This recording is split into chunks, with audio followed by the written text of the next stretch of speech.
Hi everyone, this is Muhammad Hussain Naikar. In this video, we are going to learn how to solve question that comes from the topic of admission of a new partner.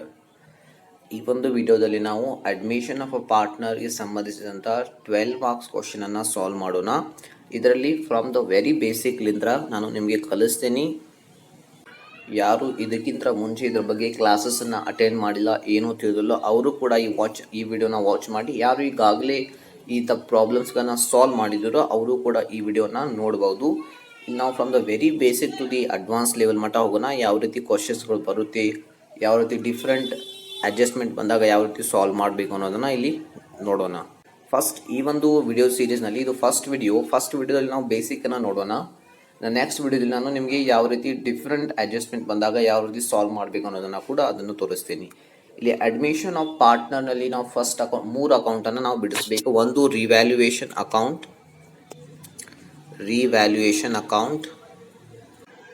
ಇದರ ನಂತರ partners capital account ಆದ ನಂತರ ಕೊನೆಯದಾಗಿ balance ಶೀಟನ್ನು ಇಲ್ಲಿ ನಾವು ಬಿಡಿಸಬೇಕು. ಅದು balance sheet Tally ಆಗಬೇಕು, ಅಂದರೆ ನಮ್ಮ ಆನ್ಸರ್ ಕರೆಕ್ಟ್ ಇದೆ ಅಂತ ಅರ್ಥ. ಈ ಮೂರು ಅಕೌಂಟನ್ನು ಬಿಡಿಸಿ ನೀವು ಬ್ಯಾಲೆನ್ಸ್ ಶೀಟನ್ನು ಟ್ಯಾಲಿ ಮಾಡಿದರೆ ನಿಮಗೆ ಫುಲ್ ಮಾರ್ಕ್ಸ್ 12ಕ್ಕೆ 12 ಮಾರ್ಕ್ಸ್ ಸಿಗುತ್ತೆ. ಇನ್ನು ಮೊದಲು ನಾವು ಇಲ್ಲಿ ನೋಡೋಣ.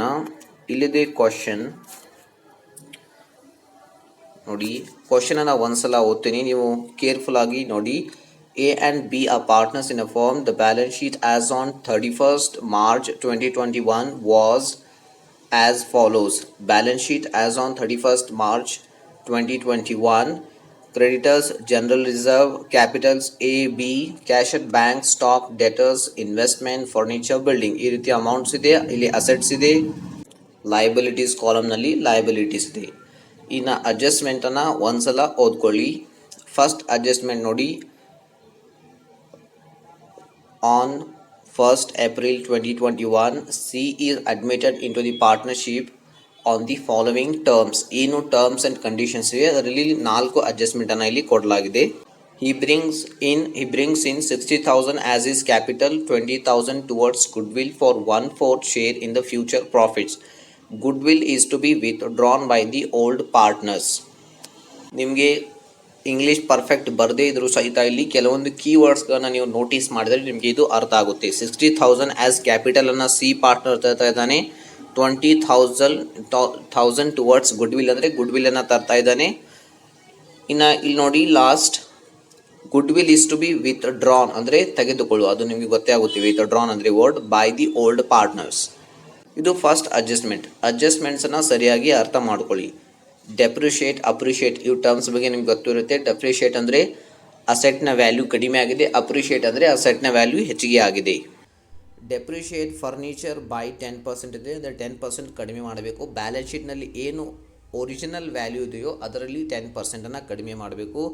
ಅಪ್ರಿಷಿಯೇಟ್ ಬಿಲ್ಡಿಂಗ್ ಬೈ 22,000 ನೋಡಿ, 22,000 ಅಂತ ಕೊಡಲಾಗಿದೆ. ಅದರ ಮುಂದೆ ಬಾಯ್ ಅಂತ ಇದೆ. ಬಾಯ್ ಅಂತ ಇದ್ದರೆ ಟೋಟಲ್ ಅಮೌಂಟನ್ನು, ಅಪ್ರಿಷಿಯೇಟ್ ಅಂತ ಇದ್ದರೆ ಟೋಟಲ್ ಅಮೌಂಟ್, ಇಲ್ಲಿ ಒರಿಜಿನಲ್ ಅಮೌಂಟಿಗೆ 22,000 ಆ್ಯಡ್ ಮಾಡಬೇಕು. ಒಂದು ವೇಳೆ 2 ಅಂತ ಇದ್ದರೆ ಇದೇ ಅಮೌಂಟನ್ನು ಅಲ್ಲಿ ಡೈರೆಕ್ಟಾಗಿ ಬರೀಬೇಕು. ಅದೇ ಇನ್ನೂ ಒಂದು ಕೇಸ್ ನೋಡಿ, ಸಿನಾರಿಯೋ. ಇಲ್ಲಿ ಡಿಪ್ರಿಷಿಯೇಟ್ ಅಂತ ಇದೆ, ಬಾಯ್ ಅಂತ ಇದೆ ಅಂದರೆ ಇಲ್ಲಿ ಎಷ್ಟು ಅಮೌಂಟ್ ಇದೆಯೋ ಅಷ್ಟನ್ನು ಡಿಡಕ್ಟ್ ಮಾಡಬೇಕು, ಅಂದರೆ ಮೈನಸ್ ಮಾಡಬೇಕು. ಒಂದು ವೇಳೆ ಅದರಲ್ಲಿ 2 ಅಂತ ಏನಾದರೂ ಇದೆ ಇದೇ ಅಮೌಂಟನ್ನು ಅಲ್ಲಿ ಬ್ಯಾಲೆನ್ಸ್ ಶೀಟ್ನಲ್ಲಿ ಇದು ರಿವ್ಯಾಲ್ಯೂಯೇಷನ್ ಅಕೌಂಟಲ್ಲಿ ನಾವು ಹಚ್ಚಬೇಕು. ಇದನ್ನು ನಾವು ಇನ್ನೊಂದು ಸಲ ರಿವ್ಯಾಲ್ಯೂಯೇಷನ್ ಅಕೌಂಟ್ ಮಾಡುವಾಗ ನೋಡೋಣ. Investment are to be revalued at 50,000. ಇನ್ವೆಸ್ಟ್ಮೆಂಟ್ನ ವ್ಯಾಲ್ಯೂ ಇಲ್ಲಿ ಹೆಚ್ಚಿಗೆ ಆಗಿದೆ, ರಿವ್ಯಾಲ್ಯೂಡ್ ಆಗಿದೆ. ಇಲ್ಲಿ ಕಂಪೇರ್ ಮಾಡಿ ನೋಡೋಣ ನಾವು. Next provide 2,000 for outstanding salary. ಇದು ಬಾಕಿ ಔಟ್ಸ್ಟ್ಯಾಂಡಿಂಗ್ ಸ್ಯಾಲರಿಯನ್ನು ನಾವು ಇಲ್ಲಿ ಕೊಡಬೇಕು. 2,000 ಇದು ಇದೆ, ಇದನ್ನು ಕೂಡ ನಾವು ಇಲ್ಲಿ ರಿವ್ಯಾಲ್ಯೂಯೇಷನ್ ಅಕೌಂಟ್ನಲ್ಲಿ ಬರೀಬೇಕಾಗುತ್ತೆ. ಇನ್ನು ನೋಡಿ ಇಲ್ಲಿ prepare revaluation account, partners capital accounts and new balance sheet of the firm. ಈ ಮೂರು ಅಕೌಂಟನ್ನು ಬಿಡಿಸಬೇಕು. ಫಸ್ಟ್ ರಿವ್ಯಾಲ್ಯೂಯೇಷನ್ ಅಕೌಂಟನ್ನು ನಾವು ಅರ್ಥ ಮಾಡ್ಕೊಳ್ಳುವಂಥ ಪ್ರಯತ್ನ ಮಾಡೋಣ. ಬಹಳಷ್ಟು ವಿದ್ಯಾರ್ಥಿಗಳಿಗೆ, ಆಲ್ಮೋಸ್ಟ್ ಆಲ್ ಎಲ್ಲ ಸ್ಟೂಡೆಂಟ್ಸ್ಗೆ partners capital account, new balance sheet of the firm ಅನ್ನೋದು ಇದು ಈಸಿ ಇರುತ್ತೆ, ನಿಮಗೆಲ್ಲರೂ ಗೊತ್ತಿರುತ್ತೆ. ಇನ್ನು ನೋಡಿ, ನಾವು ರಿವ್ಯಾಲ್ಯೂಯೇಷನ್ ಅಕೌಂಟನ್ನು ಯಾವಾಗ ಬಿಡಿಸ್ತೀವಿ? ರಿವ್ಯಾಲ್ಯೂಯೇಷನ್ ಅಕೌಂಟನ್ನು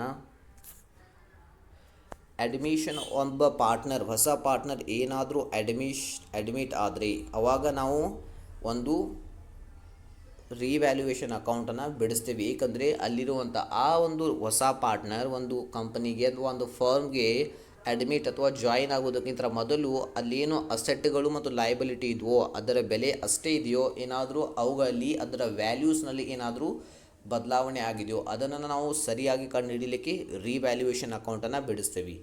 ಇನ್ನು ಒಬ್ಬ ಪಾರ್ಟ್ನರ್ ಅಡ್ಮಿಷನ್ ಆದಾಗ ಬಿಡಿಸ್ತೀವಿ, ಒಬ್ಬ ಪಾರ್ಟ್ನರ್ ರಿಟೈರ್ ಆದ ಅಂತ ಅಂದ್ಕೊಳ್ಳಿ. ಇವಾಗಲೂ ಕೂಡ ನಾವು ಇಲ್ಲಿಯೂ ಕೂಡ ರಿವ್ಯಾಲ್ಯೂಯೇಷನ್ ಅಕೌಂಟನ್ನು ಬೆಳೆಸ್ತೀವಿ. ಇನ್ನು ಒಬ್ಬ ಪಾರ್ಟ್ನರ್ನ ಡೆತ್ ಆಯಿತು, ಪಾರ್ಟ್ನರ್ ಡೆತ್ ಆದರೆ ಅಲ್ಲಿಯೂ ಸಹಿತ ನಾವು ರಿವ್ಯಾಲ್ಯೂಯೇಷನ್ ಅಕೌಂಟನ್ನು ಬಿಡಿಸ್ತೇವೆ ಇಲ್ಲಿ 3 ಕೇಸ್ಗಳಲ್ಲಿ. ಇನ್ನು ರಿವ್ಯಾಲ್ಯೂಯೇಷನ್ ಅಕೌಂಟ್ನಲ್ಲಿ ಏನೆಲ್ಲ ನಾವು ಎಂಟ್ರಿ ಮಾಡ್ತೀವಿ ಅಂದರೆ, ಒಂದು ಅಸೆಟ್ನ ವ್ಯಾಲ್ಯೂ ಏನಾದರೂ ಹೆಚ್ಚಿಗೆ ಆಗಿದ್ದರೆ ಅಥವಾ ಕಡಿಮೆ ಆಗಿದ್ದರೆ ಅದನ್ನು ಅಲ್ಲಿ ಎಂಟ್ರಿ ಮಾಡ್ತೀವಿ. ಲಯಬಿಲಿಟೀಸ್ ಇದೆಯಲ್ಲ ಅದು ಏನಾದರೂ ಹೆಚ್ಚಿಗೆ ಆಗಿದ್ದರೆ ಕಡಿಮೆ ಆಗಿದ್ದರೆ ಅದನ್ನು ಅಲ್ಲಿ ಎಂಟ್ರಿ ಮಾಡ್ತೀವಿ. ಇನ್ನು ಅನ್ರೆಕಾರ್ಡೆಡ್ ಅಂದರೆ ಅವು ಹಿಂದಿನ ವರ್ಷದ ಅಕೌಂಟಿಂಗ್ ಬುಕ್ಸ್ನಲ್ಲಿ ರೆಕಾರ್ಡ್ ಆಗಿಲ್ಲ, ಅವೇನೂ ಆಗಿ ಮಿಸ್ ಆಗಿದೆ, ಅಲ್ಲಿ ಬಂದಿಲ್ಲ, ಮಿಸ್ಸಿಂಗ್ ಇದೆ ಅಂದರೆ ಅನ್ರೆಕಾರ್ಡೆಡ್ ಟ್ರಾನ್ಸಾಕ್ಷನ್ನು ಕೂಡ ಅಲ್ಲಿ ನಾವು ಎಂಟ್ರಿ ಮಾಡ್ತೀವಿ. ಇನ್ನು ಯಾವುದನ್ನು ಡೆಬಿಟ್ ಮಾಡಬೇಕು ಯಾವುದನ್ನು ಕ್ರೆಡಿಟ್ ಮಾಡಬೇಕು ಇದನ್ನು ತೋರಿಸ್ತೀನಿ. ಇಲ್ಲಿ ನೋಡಿ, ಇಲ್ಲಿ ಒಂದು ನಾನು ನಿಮಗೆ ಚಾರ್ಟನ್ನು ಕೊಟ್ಟಿದ್ದೀನಿ. ಇಲ್ಲಿ ಪರ್ಟಿಕ್ಯುಲರ್ಸ್ ಇದು ಇಲ್ಲಿ ಡೆಬಿಟ್, ಇದು ಕ್ರೆಡಿಟ್. ಇಲ್ಲಿ ನೋಡಿ, ಟು ಡಿಕ್ರೀಸ್ ಇನ್ ಅಸೆಟ್ನ ವ್ಯಾಲ್ಯೂನಲ್ಲಿ ಏನಾದರೂ ಕಡಿಮೆ ಆದರೆ ಅದನ್ನು ಡೆಬಿಟ್ ಮಾಡಿ, ಇನ್ಕ್ರೀಸ್ ಇನ್ ಅಸೆಟ್ನ ವ್ಯಾಲ್ಯೂಲಿ ಏನಾದರೂ ಹೆಚ್ಚಿಗೆ ಆದರೆ ಅದನ್ನು ನಾವು ಕ್ರೆಡಿಟ್ ಮಾಡಬೇಕು. First point. Second point, increase in liability ಆದರೆ ಡೆಬಿಟ್, ಡಿಕ್ರೀಸ್ ಇನ್ ಲಯಬಿಲಿಟಿ ಆದರೆ ಕ್ರೆಡಿಟ್. ಅನ್ರೆಕಾರ್ಡೆಡ್ ಅಸೆಟ್ ನೋಡಿರಿ, ಅನ್ರೆಕಾರ್ಡೆಡ್ ಲಯಬಿಲಿಟೀಸ್ ಇದ್ದರೆ ಅದನ್ನು ಡೆಬಿಟ್ ಮಾಡಿ, ಅನ್ರೆಕಾರ್ಡ್ ಅಸೆಟ್ ಇದ್ದರೆ ಅದನ್ನು ನೀವು ಕ್ರೆಡಿಟ್ ಮಾಡಿ. ಏನೋ ಪ್ರಾಫಿಟ್ ಆಯಿತು, ಎಂಡಿಗೆ ನಾವು ರಿವ್ಯಾಲ್ಯೂಯೇಷನ್ ಅಕೌಂಟನ್ನು ಕ್ಲೋಸ್ ಮಾಡ್ತೀವಲ್ಲ, ಅಲ್ಲಿ ಏನಾದರೂ ಪ್ರಾಫಿಟ್ ಇದ್ದರೆ ಅಂದರೆ ಈ ಕ್ರೆಡಿಟ್ ಸೈಡ್ ಇದೆಯಲ್ಲ, ಇಲ್ಲಿ ಏನಾದರೂ ಅಮೌಂಟ್ ಹೆಚ್ಚಿಗೆ ಬಂದರೆ ಕ್ಲೋಸಿಂಗ್ ಬ್ಯಾಲೆನ್ಸ್ ಇದಕ್ಕಿಂತ ಹೆಚ್ಚಿಗೆ ಇದ್ದರೆ ಅದನ್ನು ಪ್ರಾಫಿಟ್ ಅಂತೀವಿ. ಇಲ್ಲಿ ಹೆಚ್ಚಿಗೆ ಇರೋದರಿಂದ ಇಲ್ಲಿ ಈ ಸೈಡ್ ಬರಿತೀವಿ ನಾವು. ಅದರ ಅಪೋಸಿಟ್ ಸೈಡ್ನಲ್ಲಿ ಪ್ರಾಫಿಟ್ ಅಂತ ಬರೆದು profit transfer to old partners ಅಂತ ಬರೆದು AB ಅಲ್ಲಿ ಏನಾದರೂ ಹೆಸರಿದ್ದರೆ ಅವರ ರೇಷಿಯೋ ಪ್ರಕಾರ ಅದನ್ನು ಶೇರ್ ಮಾಡ್ತೀವಿ. ಇನ್ನು ಒಂದು ವೇಳೆ ಲಾಸ್ ಆಗಿದ್ದರೆ ಈ ಸೈಡ್ ಇದೆಯಲ್ಲ ಅಮೌಂಟ್, ಡೆಬಿಟ್ ಸೈಡ್ ಅಮೌಂಟ್ ಹೆಚ್ಚಿಗೆ ಇರುತ್ತೆ, ಅದನ್ನು ಇಲ್ಲಿ ನಾವು ಲಾಸ್ ಅಂತ ಬರೆದು ಅದನ್ನು ಓಲ್ಡ್ ಪಾರ್ಟ್ನರ್ಸಿಗೆ ಲಾಸನ್ನು ಟ್ರಾನ್ಸ್ಫರ್ ಮಾಡಬೇಕು. ಅದೇ ಲಾಸನ್ನು ಅವರ ಪಾರ್ಟ್ನರ್ಸ್ ಕ್ಯಾಪಿಟಲ್ ಅಕೌಂಟ್ನಲ್ಲಿ ಕೂಡ ಅಲ್ಲಿ ಟ್ರಾನ್ಸ್ಫರನ್ನು ಮಾಡಬೇಕು. ಈಗ ಇಲ್ಲಿ ಕ್ವಶನ್ ಇಲ್ಲಿದೆ. ಫಸ್ಟ್ ನಾವು ಏನನ್ನು ನೋಡಬೇಕಂದ್ರೆ ರಿವ್ಯಾಲ್ಯೂಯೇಷನ್ ಅಕೌಂಟನ್ನು ಬಿಡಿಸಲಿಕ್ಕೆ ಅಡ್ಜಸ್ಟ್ಮೆಂಟನ್ನು ಓದಬೇಕು. ಇಲ್ಲಿ ನೀವು ಬ್ಯಾಲೆನ್ಸ್ ಶೀಟಲ್ಲಿ ಏನೂ ನೋಡುವ ಹಾಗಿಲ್ಲ. ಫಸ್ಟ್ ಅಡ್ಜಸ್ಟ್ಮೆಂಟನ್ನು ನೋಡೋಣ. ಇದು ಇಲ್ಲಿ ಯಾವುದು ಎಂಟ್ರಿ ಬರೋದಿಲ್ಲ ರಿವ್ಯಾಲ್ಯೂಯೇಷನ್ ಅಕೌಂಟ್ನಲ್ಲಿ. ಕ್ಯಾಪಿಟಲ್ ಇದು ಕ್ಯಾಪಿಟಲ್ ಅಕೌಂಟ್ನಲ್ಲಿ ಬರುತ್ತೆ. ಸಿನ ಗುಡ್ ವಿಲ್ ಇದೆಯಲ್ಲ ಇದು ಕೂಡ ಕ್ಯಾಪಿಟಲ್ ಅಕೌಂಟ್ನಲ್ಲಿ ಮತ್ತು ಬ್ಯಾಲೆನ್ಸ್ ಶೀಟಲ್ಲಿ ಬರುತ್ತೆ, ಅದನ್ನು ನೋಡೋಣ. ಡೆಪ್ರಿಷಿಯೇಟ್ ಫರ್ನಿಚರ್ ಬೈ 10%. ಡೆಪ್ರಿಷಿಯೇಟ್ ಅಂದರೆ 10% ಅದರ ವ್ಯಾಲ್ಯೂವನ್ನು ಕಡಿಮೆ ಮಾಡಿ. ಇಲ್ಲಿ ನೋಡಿ 1,20,000 ಇದೆ, 1,20,000 10% ಕ್ಯಾಲ್ಸಿ ತೊಗೊಂಡು ನೀವು ಮಾಡ್ಬೋದು, 12,000 ಆಗುತ್ತೆ. ನೋಡಿ, ಅಪ್ರಿಷಿಯೇಟ್ ದ ಬಿಲ್ಡಿಂಗ್ಸ್ ಬೈ 22,000 ಇದೆಯಲ್ಲ ಅದು ಡೈರೆಕ್ಟ್ ಆಗಿ 22,000 ತಗೋಬೇಕು. ಇಲ್ಲಿ ಬೈ ಇದೆ, 2 ಇದ್ದರೆ ಅದನ್ನು ನೀವು ಅದನ್ನು ಬ್ಯಾಲೆನ್ಸ್ ಶೀಟ್ನಲ್ಲಿರುವಂಥ ಅಮೌಂಟಿಗೆ ಕಂಪೇರ್ ಮಾಡಬೇಕು. ಕಂಪೇರ್ ಮಾಡಿ ಅದರಲ್ಲಿ ಹೆಚ್ಚಿಗೆ ಆಗಿದೆಯೋ ಕಡಿಮೆ ಆಗಿದೆಯೋ ನೋಡ್ಕೋಬೇಕು. ಕಡಿಮೆ ಆಗಿದ್ದರೆ ಅದು ಅಸೆಟ್ ಆಗಿದ್ದರೆ ಡೆಬಿಟ್ ಸೈಡ್, ಅಸೆಟ್ ಏನಾದರೂ ಹೆಚ್ಚಿಗೆ ಆಗಿದ್ದರೆ ಕ್ರೆಡಿಟ್ ಸೈಡು. ಅದು ಒಂದು ವೇಳೆ ಲಯಬಿಲಿಟಿಯಲ್ಲಿ ಏನಾದರೂ ಕಡಿಮೆ ಆಗಿದ್ದರೆ ಕ್ರೆಡಿಟ್ ಸೈಡ್, ಲಯಬಿಲಿಟಿಯಲ್ಲಿ ಏನಾದರೂ ಹೆಚ್ಚಿಗೆ ಆಗಿದ್ದರೆ ಅದನ್ನು ಡೆಬಿಟ್ ಸೈಡನ್ನು ನೀವು ಬರಿಬೇಕು. ಇಲ್ಲಿ 22,000 ಅಂತ ಇದೆ, ಇಲ್ಲಿ ಅಪ್ರಿಷಿಯೇಟ್ ಅಂತ ಕೊಟ್ಟಿದ್ದ ಇದರ ಅರ್ಥ ಹೆಚ್ಚಿಗೆ ಆಗಿದೆ ಅಂತ. ಅದನ್ನು ನೇರವಾಗಿ ನಾವು ರಿವ್ಯಾಲ್ಯೂಯೇಷನ್ ಅಕೌಂಟ್ನಲ್ಲಿ ಬರಿಬೇಕು. ಇಲ್ಲಿ 10% ಇದೆಯಲ್ಲ, ಇಲ್ಲಿ ನಾವು ರಿವ್ಯಾಲ್ಯೂಯೇಷನ್ ಅಕೌಂಟ್ನಲ್ಲಿ ಕೇವಲ ಫರ್ನಿಚರ್ನ 10% ಅಷ್ಟೇ ಬರೀಬೇಕು. ಯಾಕಂದರೆ ಇದು ಅಮೌಂಟ್ ಹೆಚ್ಚಿಗೆ ಆಗಿರುವಂಥ ಅಥವಾ ಕಡಿಮೆ ಆಗಿರುವಂಥ ಅಮೌಂಟನ್ನು ಮಾತ್ರ ನಾವು ರಿವ್ಯಾಲ್ಯೂಯೇಷನ್ ಅಕೌಂಟ್ನಲ್ಲಿ ಬರಿತೀವಿ. ಈ ಒರಿಜಿನಲ್ ಅಮೌಂಟನ್ನು ರಿವ್ಯಾಲ್ಯೂಯೇಷನ್ ಅಕೌಂಟ್ನಲ್ಲಿ ಬರೆಯುವ ಹಾಗಿಲ್ಲ, ಇದನ್ನು ಗಮನದಲ್ಲಿ ಇಟ್ಟುಕೊಳ್ಳಿ. ಇನ್ನು ನೆಕ್ಸ್ಟ್ ನೋಡಿ, investment are to be revalued at 50,000. ಇನ್ವೆಸ್ಟ್ಮೆಂಟನ್ನು ಮರು ಮೌಲ್ಯ ಮಾಡಿದಾಗ ಅದು 50,000 ಇದೆ. ಇಲ್ಲಿ ಇದಕ್ಕೆ ಕಂಪೇರ್ ಮಾಡಿ ನೋಡ್ಕೊಳ್ಳಿ. ಇಲ್ಲಿ ಇನ್ವೆಸ್ಟ್ಮೆಂಟ್ ಇದೆ 40,000 ಅಂದರೆ 10,000 ಆಯಿತು, ಇನ್ಕ್ರೀಸ್ ಆಗಿದೆ ಅಂದರೆ ನಾವು ಇದನ್ನು ಕ್ರೆಡಿಟ್ ಸೈಡ್ ರಿವ್ಯಾಲ್ಯೂಯೇಷನ್ ಅಕೌಂಟ್ನ ಕ್ರೆಡಿಟ್ ಸೈಡ್ ಹಚ್ಚಬೇಕು. ಇನ್ನು ನೋಡಿರಿ, ಪ್ರೊವೈಡ್ 2000 ಫಾರ್ ಔಟ್ಸ್ಟ್ಯಾಂಡಿಂಗ್ ಸ್ಯಾಲ್ರಿ ಬಾಕಿ ಕೊಡುವಂತ ಇದೆ 2000 ನೋಡಿ. ಇದನ್ನ ಏನಾದರೂ ಬ್ಯಾಲೆನ್ಸ್ ಶೀಟ್ನಲ್ಲಿ ಕೊಟ್ಟಿದ್ದಾರಾ ಅನ್ನೋದನ್ನ ನೋಡ್ಕೊಳ್ಳಿ. ಸ್ಯಾಲ್ರಿನ ನೋಡಿ, ಬ್ಯಾಲೆನ್ಸ್ ಶೀಟ್ನಲ್ಲಿ ಲಯಬಿಲಿಟಿ ಆಗಿರೋದ್ರಿಂದ ಲಯಬಿಲಿಟಿಯಲ್ಲಿ ಯಾವುದು ಸ್ಯಾಲ್ರಿ ಬಗ್ಗೆ ಕೊಟ್ಟಿಲ್ಲ, ಅಂದರೆ ಇದು ಅನ್ರೆಕಾರ್ಡೆಡ್ ಟ್ರಾನ್ಸಾಕ್ಷನ್. ಅನ್ರೆಕಾರ್ಡೆಡ್ ಟ್ರಾನ್ಸಾಕ್ಷನ್ ನಿಮಗೆ ಇಲ್ಲಿ ತೋರಿಸಿದೆ ಚಾರ್ಟ್ನಲ್ಲಿ ಲಯಬಿಲಿಟಿ ಇದು. ಹಾಗಾಗಿ ಇದನ್ನು ಡೆಬಿಟ್ ಸೈಡ್ ಎಂಟ್ರಿ ಮಾಡಬೇಕು. ಇಲ್ಲಿ ನೋಡಿ, ಇಲ್ಲಿದೆ ರಿವ್ಯಾಲ್ಯೂಯೇಷನ್ ಅಕೌಂಟ್. ನಾನು ನಿಮ್ಗೆ ಹೇಳಿದೆ ಬ್ಯಾಲೆನ್ಸ್ ಶೀಟ್ನಲ್ಲಿ ಇದು ಬಿಲ್ಡಿಂಗ್ನಲ್ಲಿ ಅಪ್ರಿಷಿಯೇಟ್ ಆಗಿತ್ತು 22,000. ಇನ್ವೆಸ್ಟ್ಮೆಂಟ್ನಲ್ಲಿ 10,000 ಹೆಚ್ಚಿಗಿತ್ತು, ಅದನ್ನು 10,000 ಇಲ್ಲಿ ಹೆಚ್ಚಿದ್ದೀವಿ. ಫರ್ನಿಚರ್ ಡೆಪ್ರಿಷಿಯೇಷನ್ ಆಗಿತ್ತು 12,000, ಇಲ್ಲಿ ಹೆಚ್ಚಿದ್ದೀವಿ. Outstanding salary 2,000 unrecorded transaction. ಇಲ್ಲಿ ನೋಡಿ 32,000 ಆಗುತ್ತೆ. ಕ್ಲೋಸ್ ಮಾಡಿದರೆ 32,000 ಇದು ಹೆಚ್ಚಿಗೆ ಆಗುತ್ತೆ ಕ್ರೆಡಿಟ್ ಸೈಡ್. ಡೆಬಿಟ್ ಸೈಡ್ ನೋಡಿ 12,000 2,000 14,000 ಆಗ್ತಾ ಇದೆ. ಹಾಗಾಗಿ ನಾವು 32,000ನಲ್ಲಿ 14,000 ಮೈನಸ್ ಮಾಡಿದ್ರೆ 18,000 ಬರುತ್ತೆ. ಇದು ಪ್ರಾಫಿಟ್, ಏಕೆಂದರೆ ಇಲ್ಲಿ ಕ್ರೆಡಿಟ್ ಸೈಡ್ ಇದೆಲ್ಲ ಇದು ಅಮೌಂಟ್ ಹೆಚ್ಚಿಗೆ ಇದೆ, ಹಾಗಾಗಿ ಇದು ಪ್ರಾಫಿಟ್. ಇಲ್ಲಿ ನಾವು profit transfer to A 9,000, B 9,000. ಇಲ್ಲಿ ನೀವು ಕೇಳ್ಬೋದು ಯಾವ ರೇಷಿಯೋನ ನಾವು ತೆಗೆದುಕೊಂಡಿದ್ದೀವಿ ಅಂತ. ಅಲ್ಲಿ ಕೊಟ್ಟಿರೋಂಥ ಕ್ವಶನ್ನಲ್ಲಿ ರೇಷಿಯೋನ ಕೊಟ್ಟಿಲ್ಲ, ಓಲ್ಡ್ ಪಾರ್ಟ್ನರ್ಸ್ ರೇಷಿಯೋ ಕೊಟ್ಟಿಲ್ಲ. ಹಾಗಾಗಿ ಕೊಡದೇ ಇದ್ದಾಗ ನಾವು 1:1 ಸೇಮ್ ಈಕ್ವಲ್ ರೇಷಿಯೋ ಅಂತ ತೆಗೆದುಕೊಳ್ಳೋದು 1:1. ಹಾಗಾಗಿ 9,000 ಇಲ್ಲಿ ಅವರ ಅಕೌಂಟಿಗೆ ಟ್ರಾನ್ಸ್ಫರನ್ನು ಮಾಡ್ತಾ ಇದ್ದೀವಿ. ಪ್ರಾಫಿಟ್ ಇಷ್ಟನ್ನು ಮಾಡಿದರೆ ರಿವ್ಯಾಲ್ಯೂಯೇಷನ್ ಅಕೌಂಟ್ ಕಂಪ್ಲೀಟ್. ನೀವೆಲ್ಲರೂ ತಪ್ಪದೆ ಇಲ್ಲಿ ಕ್ರೆಡಿಟ್ ಡೆಬಿಟ್ ಅಂತ ಬರೀಲೇಬೇಕು ರಿವ್ಯಾಲ್ಯೂಯೇಷನ್ ಅಕೌಂಟ್ನಲ್ಲಿ, ಸರಿಯಾಗಿ ನೋಡ್ಕೊಳ್ಳಿ. ನಾವು ಪಾರ್ಟ್ನರ್ಸ್ ಕ್ಯಾಪಿಟಲ್ ಅಕೌಂಟನ್ನು ನೋಡೋಣ. ಇಲ್ಲಿದೆ ಪಾರ್ಟ್ನರ್ಸ್ ಕ್ಯಾಪಿಟಲ್ ಅಕೌಂಟ್. ಇಲ್ಲಿ ನೋಡಿ ಪಾರ್ಟ್ನರ್ಸ್ ಕ್ಯಾಪಿಟಲ್ ಫಸ್ಟ್ ನಾವು ಬ್ಯಾಲೆನ್ಸ್ ಬ್ರಾಡ್ ಡೌನನ್ನು ಬರೀಬೇಕು. ಇಲ್ಲಿ ಬ್ಯಾಲೆನ್ಸ್ ಎಲ್ಲಿರುತ್ತೆ, ಇದು ಪಾರ್ಟ್ನರ್ಸ್ ಕ್ಯಾಪಿಟಲ್ ಬಿಡಿಸುವಾಗ ನೀವು ಫಸ್ಟ್ ಏನನ್ನು ನೋಡಬೇಕು ಅಂದರೆ ಬ್ಯಾಲೆನ್ಸ್ ಶೀಟನ್ನು ನೋಡಬೇಕು. ಬ್ಯಾಲೆನ್ಸ್ ಶೀಟನ್ನು ನೋಡಿ ಇದನ್ನು ಬಿಡಿಸಬೇಕು. ಅಲ್ಲಿ ನೀವು ಬ್ಯಾಲೆನ್ಸ್ ಶೀಟನ್ನು ನೋಡ್ಕೊಳ್ಳಿ. ಆ ಬ್ಯಾಲೆನ್ಸ್ ಶೀಟ್ ನೀವು ಮೊದಲು ಏನು ಮಾಡಿ ಕ್ವಶನನ್ನು ಬರ್ಕೊಳ್ಳಿ. ಅಲ್ಲಿ ಎಲ್ಲದನ್ನು ನಿಮಗೆ ತೋರಿಸ್ಲಿಕ್ಕೆ ನಿಮಗೆ ಆಗ್ತಾ ಇಲ್ಲ, ಸ್ಪೇಸ್ ಕಡಿಮೆ ಇದೆ. ಅಲ್ಲಿ ನೀವು ಫಸ್ಟ್ ಆ ಕ್ವಶನನ್ನು ಬರ್ಕೊಳ್ಳಿ, ಒಂದು ಬುಕ್ ಪೇಜ್ನಲ್ಲಿ ಬರ್ಕೊಳ್ಳಿ, ಅವಾಗ ಇಲ್ಲಿ ನೋಡ್ತಾ ಹೋಗಿ. ಅಲ್ಲಿ ನಿಮ್ಮ ಬ್ಯಾಲೆನ್ಸ್ ಶೀಟ್ನಲ್ಲಿ ಲಯಬಿಲಿಟಿ ಸೈಡ್ ನೋಡಿ ಕ್ಯಾಪಿಟಲ್ ಕೊಡಲಾಗಿದೆ ಎ ಬಿ ಕ್ಯಾಪಿಟಲ್, ಹಾಗಾಗಿ ಇಲ್ಲಿ ಬರೆದೇನೆ. ಇನ್ನು ಫಸ್ಟ್ ಅಡ್ಜಸ್ಟ್ಮೆಂಟ್ನಲ್ಲಿ ನಾವು ನೋಡಿದ್ವಿ ಸಿ ಪಾರ್ಟ್ನರ್ 60,000 ರೂಪಾಯಿ ಕ್ಯಾಪಿಟಲನ್ನು ತಂದಿದ್ದ, ಹಾಗಾಗಿ ಅದರ ಜರ್ನಲ್ ಎಂಟ್ರಿಯನ್ನು ನೀವು ಮಾಡಿದರೆ ಅದಾಗುತ್ತೆ partners capital account debtors to bank account. ಇಲ್ಲಿ ನಾವು ಬ್ಯಾಂಕನ್ನು ಯಾಕೆ ತೆಗೆದುಕೊಂಡಿದ್ದೀವಿ ಅಂದರೆ ನಿಮ್ಮ ಬ್ಯಾಲೆನ್ಸ್ ಶೀಟ್ನಲ್ಲಿ ಅಸೆಟ್ ಸೈಡ್ ನೋಡಿ ಅಲ್ಲಿ ಕ್ಯಾಶ್ ಅಟ್ ಬ್ಯಾಂಕ್ ಅಂತ ಇದೆ, ಹಾಗಾಗಿ ಬ್ಯಾಂಕ್ ಅಕೌಂಟ್ ಅಷ್ಟು ಬ್ಯಾಲೆನ್ಸ್ ಇರೋದರಿಂದ ನಾವು ಬ್ಯಾಂಕ್ ಅಕೌಂಟನ್ನು ತೆಗೆದುಕೊಂಡಿದ್ದೀವಿ. ಅದನ್ನು ಇಲ್ಲಿ ಗ್ಯಾಪ್ ಬಿಡಬೇಕು. ಬ್ಯಾಲೆನ್ಸನ್ನು ಇಲ್ಲಿ ಬರೆಯೋ ಹಾಗಿಲ್ಲ, ಏಕೆಂದರೆ ಇದು ಬ್ಯಾಲೆನ್ಸ್ ಬ್ರಾಡ್ ಡೌನ್ ಇದಕ್ಕೆ ಮಾಡಿದ್ದೀವಿ. ಇದು ಬ್ಯಾಲೆನ್ಸ್ ಶೀಟಲ್ಲಿ ಇತ್ತು, ಪ್ರೀವಿಯಸ್ ಇಯರ್ ಇದೆಯಲ್ಲ ಮಾರ್ಚ್ 31, 2021 ಬ್ಯಾಲೆನ್ಸ್ ಶೀಟ್ನಲ್ಲಿ ಇರುವಂಥ ಕ್ಯಾಪಿಟಲ್, ಹಾಗಾಗಿ ಇದನ್ನು ಬ್ರಾಡ್ ಡೌನ್ ಮಾಡಿದ್ದೀವಿ.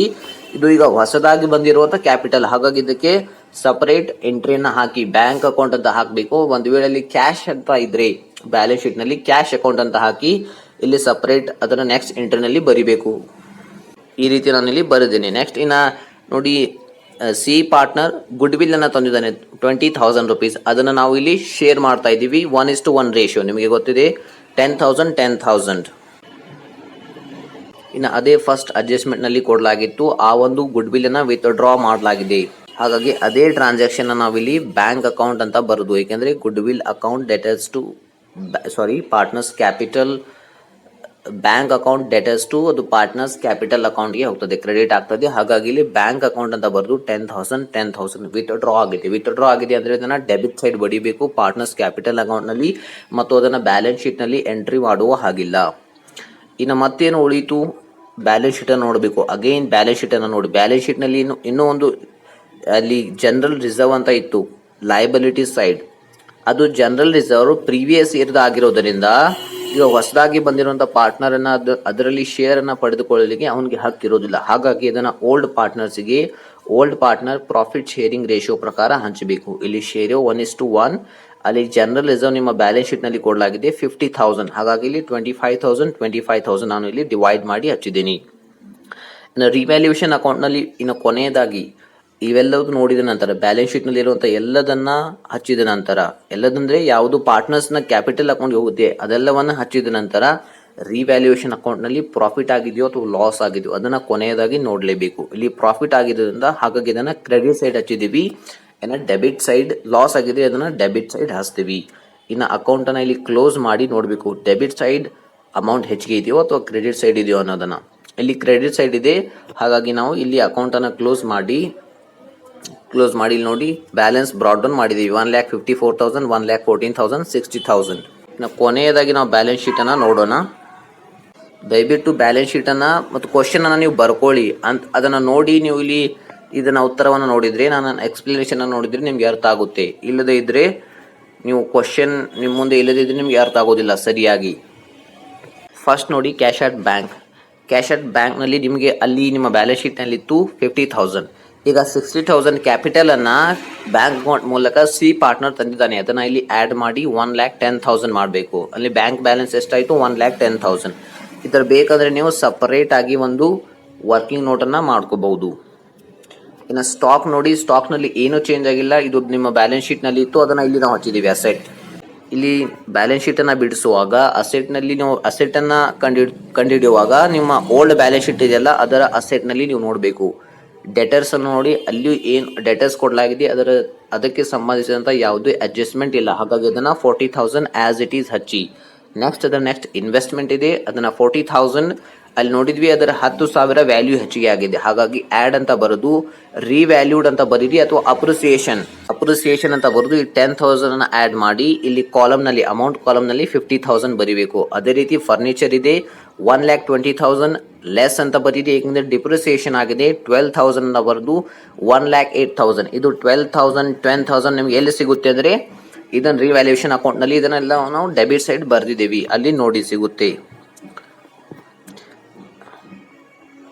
ಇದು ಕ್ರೆಡಿಟ್ ಸೈಡ್ ಸಿಗುತ್ತೆ, ಏಕೆಂದರೆ ಇದು ಅಮೌಂಟ್ ಹೆಚ್ಚಿಗೆ ಆಗಿದೆ. ಇದು ಕ್ರೆಡಿಟ್ ಸೈಡ್ ಇದೆ, ಇದು ಅಮೌಂಟ್ ಅಸೆಟ್ ವ್ಯಾಲ್ಯೂ ಕಡಿಮೆ ಆಗಿದೆ, ಹಾಗಾಗಿ ಇದು ಡೆಬಿಟ್ ಸೈಡ್ ಇದೆ. ಇನ್ನು ಬಿಲ್ಡಿಂಗ್ ನೋಡಿ 1 lakh ಅದರ ಅಪ್ರಿಷಿಯೇಟ್ ಆಗಿದೆ, ಆ್ಯಡ್ ಅಂತ ಬರೆದು ಅಪ್ರಿಸಿಯೇಷನ್ 22,000, 1,22,000 ಇಷ್ಟನ್ನು ಬರೆದ್ವಿ.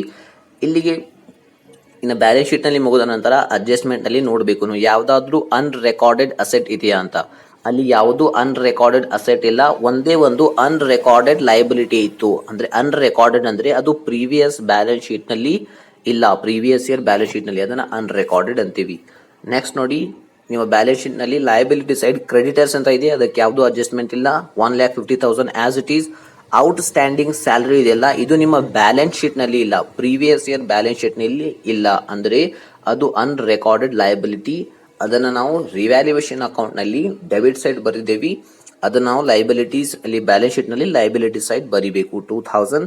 ಅದರ ನಂತರ ಅಲ್ಲಿ ಯಾವುದು ಲಯಬಿಲಿಟೀಸ್ ಇಲ್ಲ, ಹಾಗಾಗಿ ಪಾರ್ಟ್ನರ್ಸ್ ಕ್ಯಾಪಿಟಲ್ ಅಕೌಂಟ್ ಇದೆಯಲ್ಲ 1 lakh ಇದು ಬ್ಯಾಲೆನ್ಸ್ ಇದು ಐತಲ್ಲ ಬ್ಯಾಲೆನ್ಸ್ ಕ್ಯಾರಿಡ್ ಡೌನ್ ಇದೆಯಲ್ಲ ಅಲ್ಲಿ ನೀವು ಬರೀವಿ, ಅದನ್ನು ಇಲ್ಲಿ ಬರೆದ್ಬಿಡಿ. ಇಲ್ಲಿ ಕ್ಲೋಸಿಂಗ್ ಬ್ಯಾಲೆನ್ಸ್ ಬರೆಯೋ ಹಾಗಿಲ್ಲ. ಬ್ಯಾಲೆನ್ಸ್ ಅಂದರೆ ಪಾರ್ಟ್ನರ್ಸ್ ಕ್ಯಾಪಿಟಲ್ ಅಕೌಂಟ್ನಲ್ಲಿ ಕ್ಯಾರಿಡ್ ಡೌನ್ ಬ್ಯಾಲೆನ್ಸ್ ಇದೆಯಲ್ಲ ಅದನ್ನು ಬರೀಬೇಕು. ಕ್ಲೋಸಿಂಗ್ ಬ್ಯಾಲೆನ್ಸ್ ಡಿಫ್ರೆಂಟ್ ಇರುತ್ತೆ, ಇನ್ನು ಕ್ಯಾರಿಡ್ ಡೌನ್ ಬ್ಯಾಲೆನ್ಸ್ ಡಿಫ್ರೆಂಟ್ ಇರುತ್ತೆ. ಕ್ಯಾರಿಡ್ ಡೌನ್ ಬ್ಯಾಲೆನ್ಸನ್ನು ಇಲ್ಲಿ ಬರೀಬೇಕು. ಇನ್ನು ನಿಮ್ಮ ಬ್ಯಾಲೆನ್ಸ್ ಶೀಟ್ನಲ್ಲಿ ಲಯಬಿಲಿಟಿ ಸೈಡ್ ಜನರಲ್ ರಿಸರ್ವ್ ಅಂತ ಇತ್ತು, ಅದನ್ನು ಈಗಾಗಲೇ ಪಾರ್ಟ್ನರ್ಸಿಗೆ ಶೇರ್ ಮಾಡಿದ್ದೀವಿ ಇವರು ಕ್ಯಾಪಿಟಲ್ ಅಕೌಂಟ್ನಲ್ಲಿ. ಅದರ ಒಂದು ವ್ಯಾಲ್ಯೂ ಈಗಾಗಲೇ ಇಲ್ಲಿ ಆ್ಯಡ್ ಆಗಿದೆ, ಅದನ್ನು ಮತ್ತೆ ಇಲ್ಲಿ ಹಚ್ಚುವಂಥ ಅವಶ್ಯಕತೆ ಇರುವುದಿಲ್ಲ. ಇಲ್ಲಿಗೆ ಬ್ಯಾಲೆನ್ಸ್ ಶೀಟ್ ಆಯಿತು ಕ್ಲೋಸ್. ನೀವು ಇಲ್ಲಿ ನೋಡ್ಕೋಬಹುದು, ಇದನ್ನು ಕ್ಯಾಲ್ಕುಲೇಟ್ ಮಾಡಿ 4,80,000, 4,80,000 ಇದು ಟ್ಯಾಲಿ ಆಗುತ್ತೆ. ಇಷ್ಟನ್ನು ಮಾಡಿದರೆ ನಿಮಗೆ ಸುಲಭವಾಗಿ 12 ಅಂಕ ಸಿಗುತ್ತೆ. ನಿಮಗೆ ಇದು ಅರ್ಥ ಆಗಿದೆಯಲ್ಲೋ ಅಥವಾ ಏನಾದರೂ ಡಿಫಿಕಲ್ಟ್ ಅನ್ನಿಸ್ತಾ ಇದೆಯಾ ಅನ್ನೋದನ್ನು ಕಾಮೆಂಟ್ ಸೆಕ್ಷನಲ್ಲಿ ತಿಳಿಸಿ. ಈ ರೀತಿ ನಾವು ಮೊದಲ ವಿಡಿಯೋನ ಮಾಡ್ತಾ ಇದ್ದೀವಿ. ಇದು ನಿಮಗೆ ಇಲ್ಲಿ ನಮಗೆ ಸರಿಯಾಗಿ ಪ್ರೆಸೆಂಟ್ ಅಂದರೆ ಕ್ವಶನ್ ಒಂದು ಕಡೆ ಆನ್ಸರ್ ಒಂದು ಕಡೆ ಆಗ್ತಾ ಇದೆ. ಹಾಗಾಗಿ ನಾನು ನಿಮಗೆ ಹೇಳ್ತೀನಿ, ಫಸ್ಟ್ ಕ್ವಶನನ್ನು ನೀವು ಬರ್ಕೋರಿ, ನಂತರ ಈ ಆನ್ಸರನ್ನು ನೋಡ್ತಾ ಹೋಗಿ ಯಾವ ರೀತಿ ನಾನು ಸೊಲ್ಯೂಷನನ್ನು ಕಂಡು ಹಿಡಿದೇನೆ ಅನ್ನೋದನ್ನು.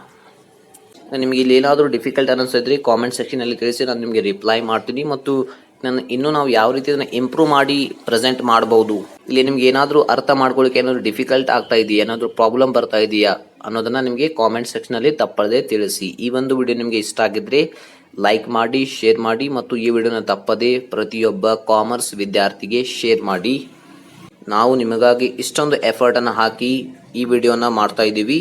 ಈ ವಿಡಿಯೋನ ನಿಮ್ಮ ಎಲ್ಲ ಗೆಳೆಯರಿಗೂ ಶೇರ್ ಮಾಡುವ ಮೂಲಕ ನಮಗೆ ಜಸ್ಟ್ ಸಪೋರ್ಟ್ ಮಾಡಿ.